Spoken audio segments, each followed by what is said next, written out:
Welcome to Compassion Over Silence. I'm your host, Rashida Saunders. Today we're talking about identity.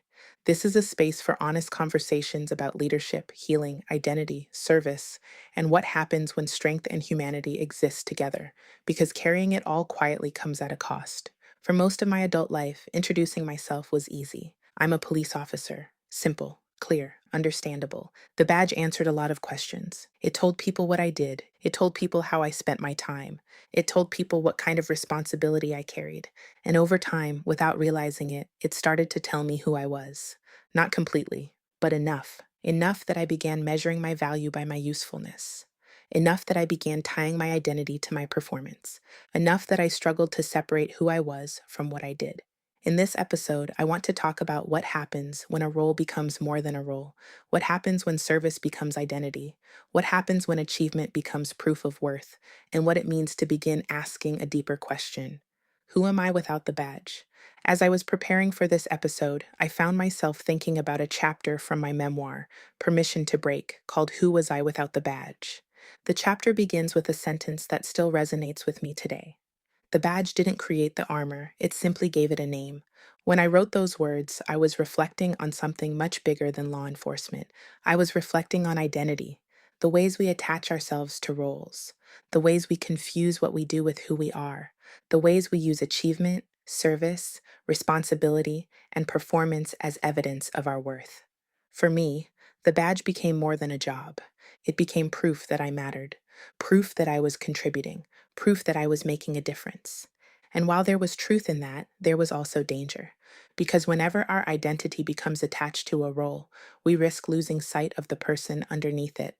That chapter explores one of the most frightening moments of my career, a domestic violence call that changed me in ways I didn't fully understand at the time.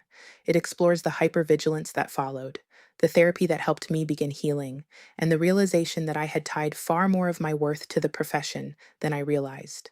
But the deeper lesson wasn't about policing. It was about what happens when we spend so much time showing up for everyone else that we lose connection with ourselves. And I don't think that's unique to law enforcement. I think it happens to parents, teachers, coaches, military members, caregivers, executives, community leaders, anyone whose identity becomes rooted in being needed. Because eventually life asks all of us the same question. Who are you when the role changes? Who are you when the title disappears? Who are you when no one needs you to perform? That's the question I want to explore today. One of the things I've learned is that identity is often built quietly.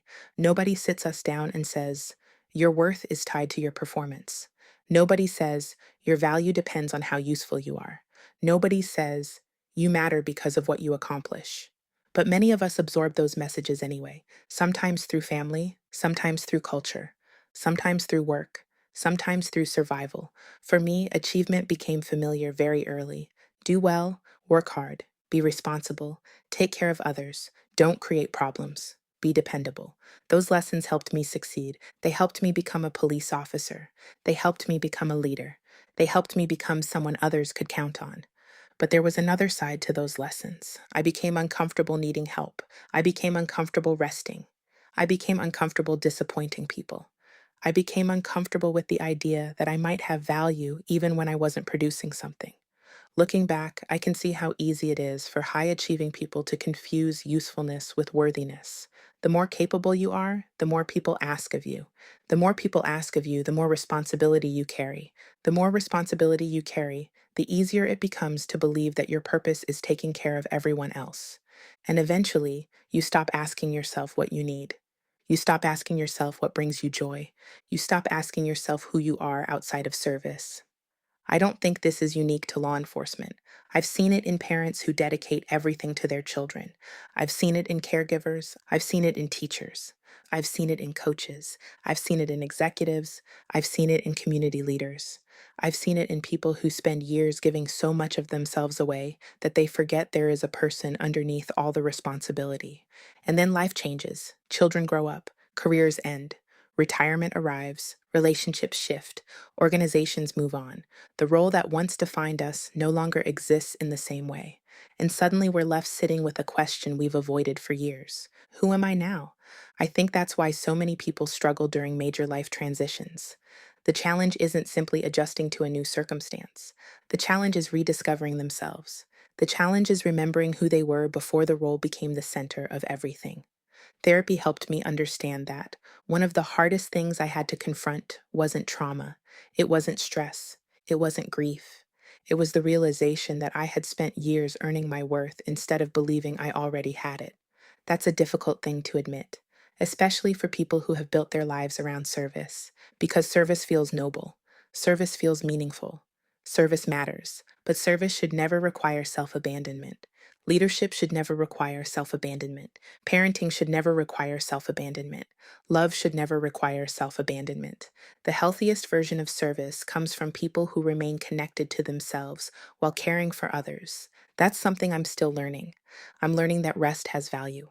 I'm learning that joy has value. I'm learning that relationships have value. I'm learning that I don't have to earn my right to exist through productivity. And maybe that's one of the most important lessons of healing. Healing isn't just about recovering from what happened to us. It's about reconnecting with who we are. It's about remembering the parts of ourselves that were buried beneath expectations. The parts that existed before the title, before the role, before the responsibility, before the pressure. For me, that meant reconnecting with writing.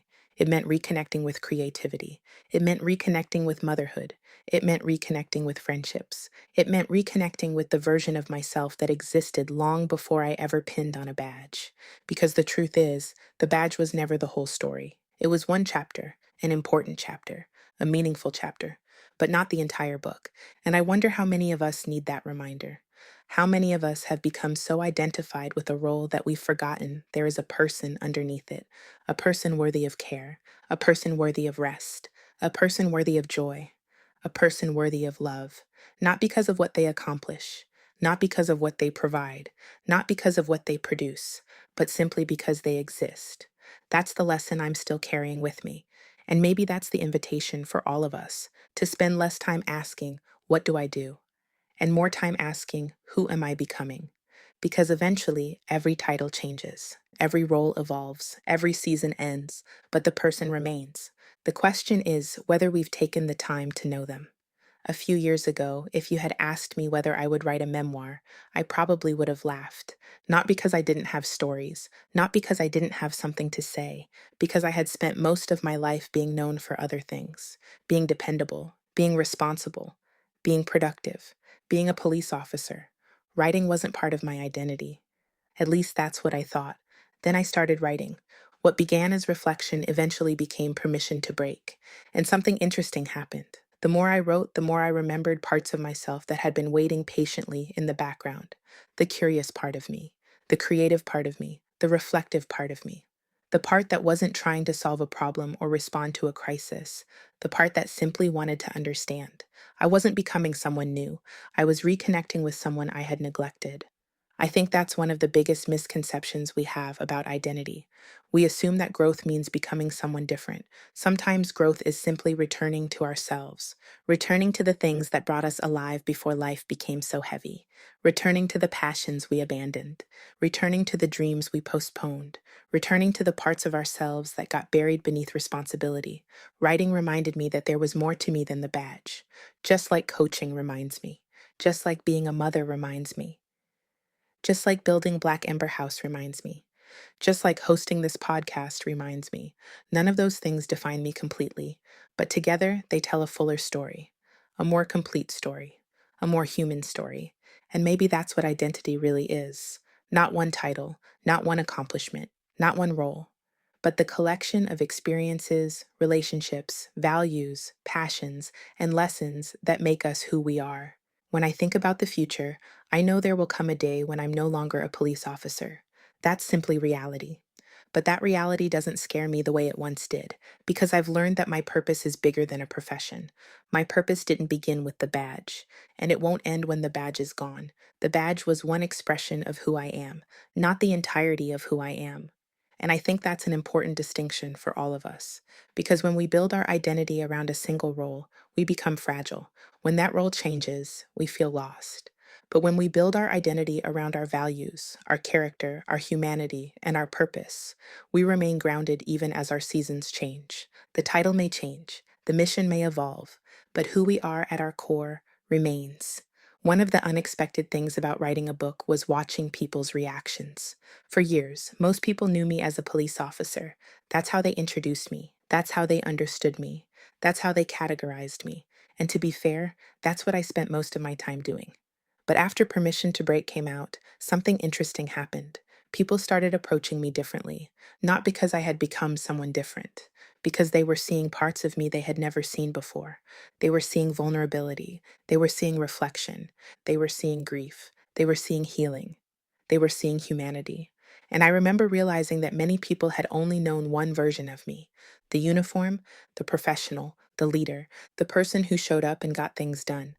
What they hadn't seen were all the other parts: the daughter, the mother, the writer, the woman sitting in therapy trying to understand herself, the woman carrying questions she couldn't answer, the woman learning that strength and softness could exist at the same time. It made me wonder how many of us are walking around feeling unseen, not because people don't care, because people only know the role. They know the teacher, the coach, the officer, the executive, the parent, the caregiver, but they don't know the person underneath. And sometimes we've hidden that person for so long that we don't know them either. That's what makes identity so complicated. The world rewards us for what we do, but fulfillment often comes from knowing who we are, and those are not always the same thing. For a long time, I thought the question was, who am I without the badge? Who am I when the title is gone? Who am I when the role changes? Who am I when the uniform comes off? But the more I've reflected on it, the more I think I was asking the wrong question. Because the badge was never the whole story. The better question might be this: what parts of me never fit inside the badge? The badge could tell people I was a police officer. It could tell people I served my community. It could tell people I carried responsibility. It could tell people I was trusted to make difficult decisions. But there were parts of me that never fit neatly inside that identity: the writer, the mother, the daughter, the friend, the coach, the mentor, the creative, the woman who loves meaningful conversations, the woman who finds joy in building community, the woman who sits with difficult questions long after everyone else has moved on, the woman who believes healing matters, the woman who believes leadership and humanity belong together. Those parts of me existed long before I ever pinned on a badge, and they'll exist long after I take it off. I think that's what I've been learning over the past few years. Identity isn't about choosing one role. It's about honoring all the parts of ourselves that make us whole. The challenge is that the world often rewards us for one thing: one title, one profession, one accomplishment, one area of expertise. People become known as the doctor, the teacher, the executive, the athlete, the officer, the parent, the entrepreneur, and eventually that role becomes the primary lens through which everyone sees them. Sometimes it becomes the primary lens through which they see themselves. But human beings are more complicated than that. We're more layered than that. We're more interesting than that. I've spent years being known as a police officer, and I'm proud of that work. I'm proud of the communities I've served. I'm proud of the relationships I've built. I'm proud of the opportunities I've had to make a difference. But I'm also learning that my life became bigger than the badge. Not because the badge became less important, because I finally started giving attention to the parts of myself that had been waiting patiently in the background: the writer, the speaker, the author, the coach, the founder, the woman still growing, the woman still healing, the woman still becoming. Maybe that's what growth looks like. Not abandoning old identities, expanding them, making room for the parts of ourselves we've neglected, making room for curiosity, making room for creativity, making room for joy, making room for rest, making room for the version of ourselves that never fit inside a title. Because at the end of the day, none of us can be fully captured by a business card, a job description, a rank, or a badge. We are always more than the role. The question is whether we've given ourselves permission to know the rest of the story. As I reflect on this question, I'm not sure the goal was ever to figure out who I am without the badge. The goal was to remember that I was never only the badge. The badge was part of my story, a meaningful part, a chapter that shaped me, a chapter that challenged me, a chapter that taught me about service, sacrifice, responsibility, and resilience. But it was never the entire story. And maybe that's true for all of us. Maybe the title isn't the story. Maybe the role isn't the story. Maybe the accomplishment isn't the story. Maybe the story is the person carrying all of it. the person beneath the expectations, the person beneath the responsibilities, the person beneath the performance, the person beneath the armor. For years, I spent so much time proving myself that I forgot I didn't have to earn my humanity. I didn't have to earn my worth. I didn't have to earn my right to rest. I didn't have to earn my right to be loved. Those things were always mine, just like they are yours. These days, when I think about identity, I think less about what I've achieved and more about what I want to cultivate: peace, presence, connection, joy, purpose, love. Not because I've stopped caring about service, but because I've learned that the healthiest service comes from people who remain connected to themselves. People who understand that they can care deeply for others without abandoning themselves in the process. So if you're listening today and you've built your identity around a role, a title, a relationship, or a responsibility, I want to leave you with this. You are more than what you do. You are more than what you've accomplished. You are more than what you've survived. And you are more than what the world expects from you. There is a version of you beneath all of it, a version that existed before the title, a version that existed before the pressure, a version that existed before the armor. And maybe the work of healing isn't becoming someone new. Maybe it's finding your way back to that person, the one who has been there all along, waiting patiently for your return. Thank you for joining me for this conversation. Take a moment this week to reflect on this question. What parts of yourself have been waiting for your attention? What parts of yourself never fit inside the role? Until next time, remember, you are more than what you do. You are more than what you've survived, and you are more than the roles you carry.